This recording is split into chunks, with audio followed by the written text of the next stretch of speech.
오늘은 창세기 11장 1절에서 5절까지의 말씀을 가지고 영혼의 언어를 사용합시다 라는 제목으로 말씀을 나누겠습니다. 첫 번째 요지는 하나님의 언어가 있게 하소서입니다. 오늘 본문은 사람들이 바벨탑을 쌓는 내용입니다. 당시의 사람들은 세상에서 가장 높은 탑을 쌓으려고 했습니다.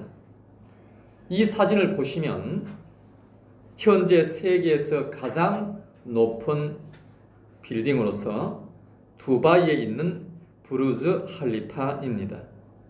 163층입니다. 높이가 무려 828m나 됩니다. 서울에 있는 롯데월드타워도 123층으로서 세계 탑10에 들어갑니다. 부산에도 LCT가 101층이지요. 꽤나 높습니다. 사람들은 높은 빌딩을 좋아합니다. 건물이 높으면 마치 뭔가 좀 대단하다라는 그러한 느낌이 들기 때문입니다. 그래도 부산에 100층짜리 건물이 있으니까 부산에 뭔가 있다라는 생각이 드는 거죠. 그래도 부산이 많이 뒤처진 곳은 아니구나 라는 위안을 받기도 합니다. 사람은 예나 지금이나 비슷합니다. 그래서 아브라함이 태어나기 전부터 이렇게 높은 건물을 지으려고 애를 쓴 것이죠. 오늘 본문 9절에 보면 그러므로 그 이름을 바벨이라 하니 그랬습니다. 이렇게 높은 건물을 지어놓고 이름을 바벨이라 그랬습니다. 이 바벨이 나중에 뭐로 발전하는가 하면 바벨론으로 발전합니다. 바벨론은 아주 강성한 민족으로서 끊임없이 하나님의 백성들을 괴롭히는 나라가 되었습니다. 나중에 바벨론은 하나님을 대적하는 대명사가 됩니다. 그래서 요한계시록에 보면 바벨론이 마지막에는 큰 심판을 받아서 영원히 멸망당하는 것을 보게 됩니다. 그렇습니다, 여러분. 하나님처럼 높아지려고 하는 모든 것은 결국에는 심판을 받고 무너지고 추락하게 되는 것입니다.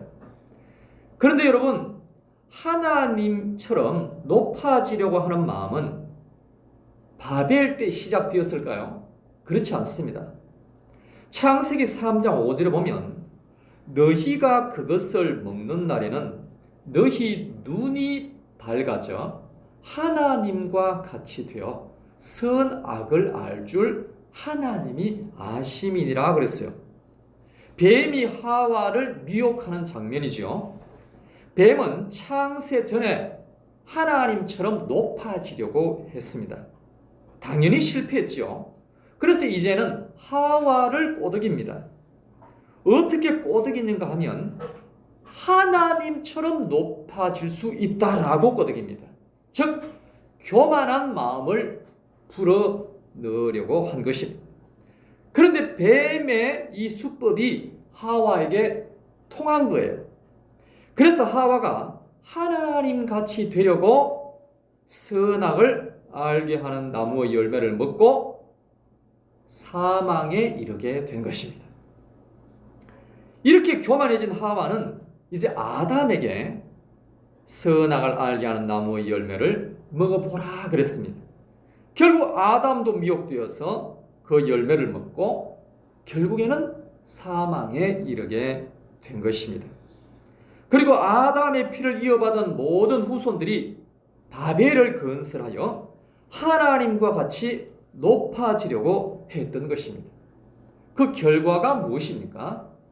본문 3절을 보시면 서로 말하되 자 벽돌을 만들어 견고히 굽자 하고 이에 벽돌로 돌을 대신하며 역청으로 진흙을 대신하고 또 말하되 자 성읍과 탑을 건설하여 그 탑 꼭대기를 하늘에 닿게 하여 우리 이름을 내고 온 지면에 흩어짐을 면하자 하였더니 그랬습니다. 바벨 성읍을 건설하고 거기에 바벨 탑을 건설합니다.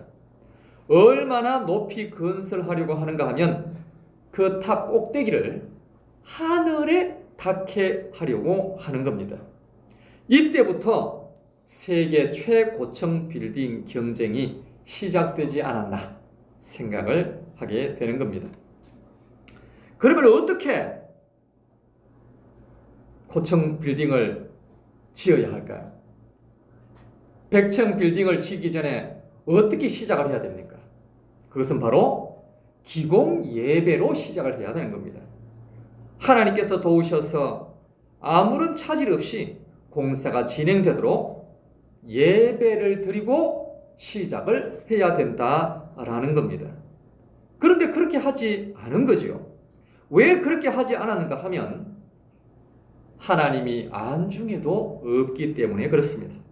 이들은 오직 자기 자신을 높이려고만 했기 때문입니다.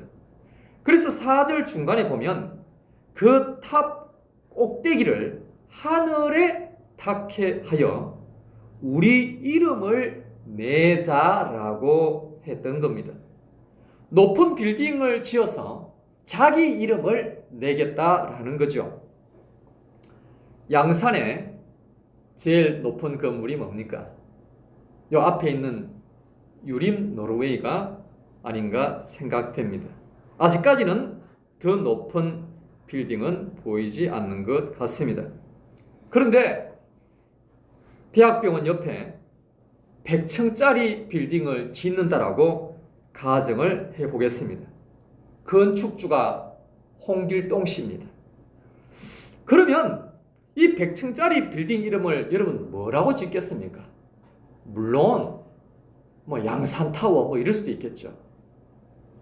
아니면 혹시라도 길동타워 그럴 수도 있지 않겠습니까? 자기 이름을 내고 싶으면 길동타워가 되는 겁니다. 바벨 당시에 그랬다라는 겁니다.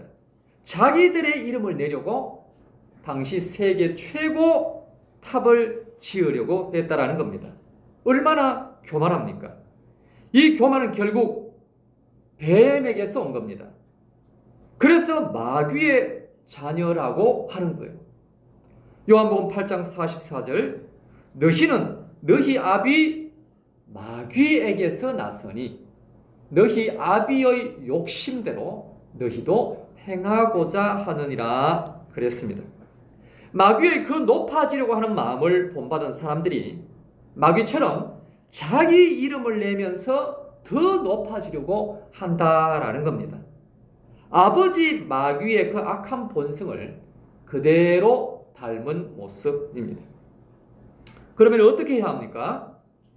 시편 21편 13절에 보면 여호와여 주의 능력으로 높임을 받으소서.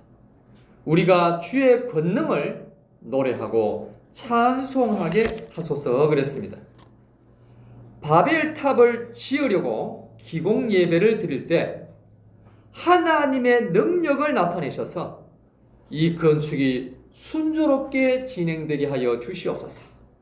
건축이 잘 완공되어서 우리가 주님의 능력을 노래하며 선포하게 하여 주시옵소서. 이렇게 기공 예배를 드려야 한다는 것입니다. 그러면 누가 이런 고백을 했을까요? 다윗이 이런 고백을 한 것입니다. 골리앗을 물리칠 때도 하나님께서 하셨습니다. 모압을 물리칠 때도 하나님께 영광을 올려드렸습니다. 다윗은 언제나 기도했고 주님의 높고 위대하심을 찬양했습니다. 그렇기 때문에 끊임없이 복을 받은 것입니다. 시편 21편 누가 고백했겠습니까? 다윗이 고백한 겁니다.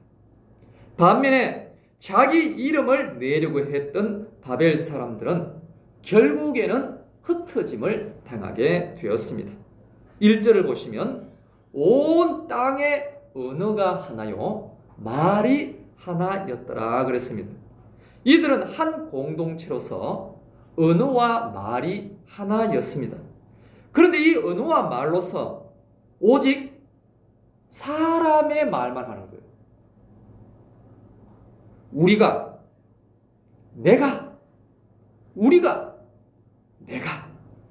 오직 사람의 말만 한 겁니다. 하나님의 말씀이 없어요. 사무엘상 26장 9절 다윗이 아비새에게 이르되 죽이지 말라. 누구든지 손을 들어 여호와의 기름 부음 받은 자를 치면 죄가 없겠느냐 하고 그랬습니다. 사울 왕은 끊임없이 다윗을 죽이려고 했습니다. 그런데 어느 날 다윗에게 그 원수 사울 왕을 죽일 기회가 찾아왔습니다. 그때 다윗의 장군 아비새는 자신이 사울 왕을 한 번만에 없애버리겠습니다 라고 다윗에게 허락을 요청합니다. 그러나 다윗은 아비새 장군에게 그렇게 하지 마라. 왜냐하면 하나님께서 사울 왕을 기름 부어 왕으로 세우셨기 때문에 그 사울 왕을 치는 것은 하나님의 뜻이 아니다 라고 생각했기 때문입니다. 그렇습니다, 여러분. 다윗은 항상 하나님을 생각했고 하나님을 이야기했습니다. 자신을 이야기하지 않았어요. 내가, 우리가 이렇게 이야기하지 않았다는 겁니다. 그리고 다윗은 하나님의 뜻을 말했습니다. 내 생각에는 그런 말을 하지 않았다는 거예요. 하나님의 생각을 말했다는 겁니다. 이것이 뭡니까? 신앙이라는 겁니다. 그래서 다윗이 그토록 하나님께 칭찬을 많이 받았고 그 누구보다도 큰 복을 받은 것입니다. 사랑하는 여러분, 우리는 하루 동안에 내가라는 말을 몇 번쯤 했을까요? 어제 그저께 한번 생각해 보십시오. 지난 한 주 동안 묵상해 보십시오. 내가 라는 말을 몇 번 정도 한 것 같습니까? 한 두세 번 한 것 같습니까? 하나님은 자기를 드러내고 자신을 높이려고 하는 사람에게 복을 주신 적이 없습니다. 오히려 주님을 높이는 자에게 큰 복을 주시는 줄로 믿습니다. 잠언 3장 34절 진실로 그는 거만한 자를 비웃으시며 겸손한 자에게 은혜를 베푸시나니 그랬습니다. 거만한 사람이 어떤 사람입니까? 자기 스스로를 높이고 자기 뜻대로 하려고 하는 사람입니다. 반면에 겸손한 사람은 어떤 사람인가요? 하나님의 이름을 부르며 하나님을 높이는 사람이 겸손한 사람입니다. 그러므로 여러분, 하나님의 이름을 높일 수 있기를 바랍니다. 하나님의 뜻을 이야기할 수 있기를 바랍니다. 그래서 우리의 입술에서 하나님의 언어가 많이 나온다면 우리는 그 누구보다도 큰 복을 받게 될 줄로 믿습니다. 두 번째로는 영혼의 언어가 있게 하소서. 사람은 영혼과 육신으로 이루어져 있습니다. 그래서 언어가 육신의 언어가 있고 영혼의 언어가 있습니다. 그러므로 사람은 육신의 언어와 영혼의 언어 이 두 가지를 다 사용해야 합니다. 그런데 오직 육신의 언어만 사용하는 사람이 있습니다. 태어나서 단 한 번도 영혼의 언어를 사용하지 않는 사람이 있다라는 겁니다. 그러면 그 사람은 망하는 거지요. 반면에 영혼의 언어가 있는 사람은 큰 복을 받습니다. 하나님, 예수님, 성령님 믿습니다. 감사합니다. 찬양합니다. 도와주시옵소서. 인도하여 주시옵소서. 영혼의 언어가 있어야 한다라는 겁니다. 3절 앞부분에 보면 서로 말하되 자 벽돌을 만들어 견고히 굽자 하고 그랬어요. 무슨 이야기입니까? 영혼의 이야기입니까? 흙에 속한 일. 육신의 언어밖에 없습니다. 4절 또 말하되 자 성읍과 탑을 건설하여 그 탑 꼭대기를 하늘에 닿게 하여 우리 이름을 내고 온 지면에 흩어짐을 면하자 그랬습니다. 이 일에 관한 이야기와 사람에 관한 이야기밖에 없다는 겁니다. 하나님에 관한 이야기는 전혀 없고 하나님의 일에 관한 이야기도 전혀 없습니다. 하나님의 세계, 하나님의 나라, 천국에 관한 내용은 찾아볼 수도 없습니다. 왜냐하면 영혼이 죽어 있기 때문입니다. 디모데전서 5장 6절에 말하기를 향락을 좋아하는 자는 살았으나 죽었느니라 그랬습니다. 아담의 피를 이어받은 모든 사람은 잉태될 때 영혼이 죽어서 잉태됩니다. 출생할 때도 영혼은 죽어서 태어납니다. 육체만 살아있는 것이죠. 그래서 그 사람이 예수님을 영접하지 않으면 일평생 영혼이 죽은 상태로 살아갑니다. 그래서 육신이 죽은 이후에는 심판이 기다리고 있는 것입니다. 그러므로 예수님을 믿어서 영혼이 살아나야 합니다. 이것을 거듭남이라고 말하는 것입니다. 즉 두 번째 출생이라는 거죠. 첫 번째 출생은 육이 태어나는 것이요. 두 번째 출생은 영혼이 살아나는 것입니다. 영혼이 살아나면 이제부터는 영혼의 말을 하게 되는 것입니다. 제 조카가 아이를 낳았다라고 말씀드린 적이 있죠. 그저께 영상을 보내왔습니다. 아직 채 돌이 되지 않았습니다. 그런데 말을 하더라고요. 아빠, 아빠. 물론 발음은 어설프지요. 그런데 자세히 들어보면 아빠 그러는지 빠빠 그러는지 아파 그러는지 잘 알 수는 없어요. 부모는 알겠다 뭐 그런 뜻입니다. 제가 들어보니까 잘 분간은 안 되더라고요. 마찬가지로 여러분, 영혼이 살아난다면 하나님 아버지를 부르게 되어 있다는 겁니다. 자기가 하나님의 자녀가 되었는데 어떻게 하나님 아버지를 부르지 않을 수가 있겠습니까? 그러므로 영혼의 아버지께 말을 많이 할 수 있어야 하겠습니다. 그러면 영혼의 아버지께서 좋은 것을 주시지 않으시겠습니까? 반드시 가장 좋은 것을 주실 줄로 믿습니다. 마지막 세 번째로 회개의 언어가 있게 하소서입니다. 로마서 10장 10절에 보면 사람이 마음으로 믿어 의에 이르고 입으로 시인하여 구원에 이르느니라 그랬습니다. 여기서 시인이라고 했습니다. 무엇을 시인하는가 하면 나의 죄를 시인하는 거예요. 내가 죄인이라는 것을 시인하는 겁니다. 하나님, 제가 하나님처럼 높아지려고 했던 것을 인정합니다. 돈이면 다 된다라고 생각했던 것을 용서하여 주시옵소서. 제가 다 할 수 있다라고 생각했던 것을 용서하여 주시옵소서. 교만했던 것을 인정합니다. 저의 이 죄를 용서하여 주시옵소서. 제가 하나님의 이름을 내지 않고 저의 이름을 내려고 했음을 인정합니다. 저의 교만을 불쌍히 여겨 주시옵소서.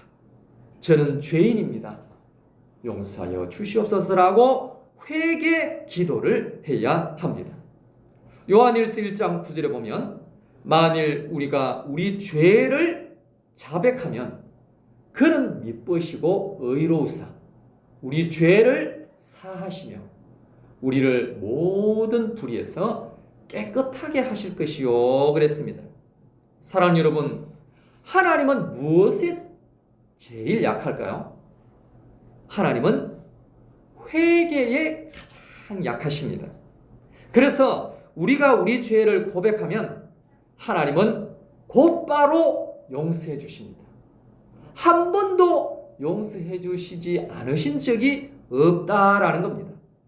이사야 1장 18절에 보면 여호와께서 말씀하시되 오라 우리가 서로 변론하자 너희의 죄가 주홍 같을지라도 눈과 같이 희어질 것이요 진홍같이 붉을지라도 양털같이 희게 되리라 그랬습니다. 어떻게 용서하시는가 하면 눈과 같이 하얗게 될 정도로 다 용서하신다는 거예요. 양털같이 하얗게 되도록 죄를 완전히 지워버리신다라는 겁니다. 요한계시록 7장 9절에 보니까 이 일 후에 내가 보니 각 나라와 족속과 백성과 방언에서 아무도 능히 셀 수 없는 큰 무리가 나와 흰옷을 입고 손에 종려 가지를 들고 보좌 앞과 어린 양 앞에 서서 그랬습니다. 하나님께 회개하는 자에게 무슨 옷을 입혀주시는가 하면 흰옷을 입혀주시는 거예요. 그래서 하늘에 올리시고 영원히 함께 하시는 것입니다. 이제는 죄가 하나도 남아있지 않다라는 의미에서 흰옷을 입혀주시는 것입니다. 그러므로 여러분, 하나님의 언어, 영혼의 언어, 회개의 언어가 우리의 입술에서 항상 고백되어질 수 있기를 바랍니다. 그렇게 한다면 하나님 우리에게 가장 좋은 것을 주실 줄로 믿습니다. 이 시간 우리 합심하여 함께 기도하겠습니다. 기도하실 때 하나님 항상 하나님을 인정하며 하나님을 고백하게 하여 주시옵소서. 육신의 말만 하지 않게 하여 주옵시고 영혼의 말을 할 수 있게 하여 주시옵소서. 내가 잘한 것만 자랑하지 않게 하여 주옵시고 내가 잘못한 것을 회개하게 하여 주시옵소서. 그리할 때 하늘의 신령한 복과 땅의 기름진 복을 허락하여 주시옵소서. 다 같이 주여 한번 외치고 통성으로 기도하겠습니다. 주여